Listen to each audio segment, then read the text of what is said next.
Just like last week, a midweek cold front coming, and that's going to drum up another line of severe storms or potentially severe storms, although this time it does look like the threat is going to be a little bit lower than last week. Still something to take seriously and plan for. Looking outside right now, so pretty in New Orleans. It's 80 degrees on the dot. Our highs today were mainly very close to 80 or 81 or so.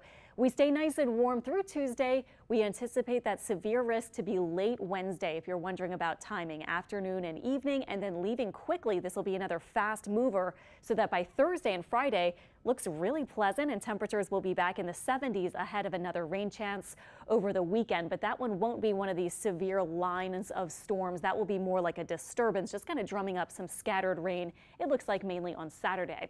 Current temperatures, again, near 80 degrees. Here are those winds from the southwest up to about 10 or 15 miles per hour. A little bit breezy for a couple of spots actually today. Our high today at the airport, 82 degrees. And look at the average, 75 for the high. So even though our low temperature this morning was lower than the average low, our high temperature went way up into the lower 80s. The record was 87 from 2020, but we really aren't looking for a whole lot of this excessively warm weather. Only tomorrow and Tuesday and then into Wednesday before we're back in the 70s for highs later in the week. Looking ahead to that severe risk again, this will be late Wednesday afternoon, evening, wrapping up at night. And right now, as far as what we're seeing, it looks like most of us will be at that level 2 out of 5 slight risk of severe storms. So we'll keep an eye on it. We're still a few days out, but it looks like it's going to be just sort of more isolated areas that will get the severe weather. It does look like another linear system, a line of storms sweeping in, and along that line, the highest threat with this system, I think, will be damaging winds. Also, though, a chance for a couple of tornadoes, but the higher tornado risk, I think, will be removed off to the north, where most of the energy will be with this system. I'll show you that in a second. Satellite and radar looking great. Of course, beautiful blue skies the rest of this evening on your Sunday evening, getting into the 60s eventually. And overnight won't be as chilly as it has been the past few nights. 55, though, north of the lake and 60 or so south of Lake Pontchartrain for early Monday morning. Patchy fog may be an issue tonight. The conditions might be there as our temperatures are rising at night, and we're getting a little more moisture with our winds eventually from the south and southeast in the next couple of days. That will increase our humidity at the surface. So tonight, this is our fogcast for 7 a.m. Looks like about 1 to maybe 1.5 mile visibility, but we can easily see patches that have lower visibilities than that. So that's the only concern really for tomorrow. A little bit of morning fog. Tomorrow highs about 82 and mostly sunny.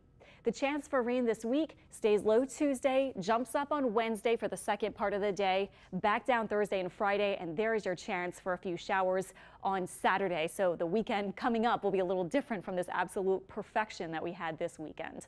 Now here's the upper pattern. Here we are with kind of ridging over the southeast at the beginning of the week. That will keep us warm. And here is this trough of low pressure digging down, but the strongest part of this system I think will be a little bit farther north. So that's why the severe threat will be here on Wednesday evening at the base of the trough as this kind of swings around to the northeast. So we will see, but again, some of it might be a little bit removed farther north compared to what we had last week. Here's our setup Wednesday morning, looking dry. Moving through the evening to maybe 7, 8, 9 o'clock. Here's the line of storms. Note the heavier rain and stronger thunderstorm activity probably farther north into Mississippi and maybe even Alabama. And then as we move through the night, everything quieting down. A few clouds around Thursday and Friday, and then I'll pause it here at 5 p.m. Saturday. The scattered rain might be here, and this would be again just with another disturbance, not with a cold front sweeping in with a severe risk. 7-day forecast, here it is. Not terrible. We'll have long stretches with pretty nice weather, including most of tomorrow and Tuesday, although it'll be getting a little warmer. Thursday and Friday looking really good with a few clouds around, but that nice kind of mild feel in the 70s for highs and morning lows in the 50s likely. Next weekend, Saturday, just be prepared for a few of those scattered showers or storms. And at this point, it looks like our models are pointing to a drier day on Sunday, maybe just with some lingering clouds and highs about 80.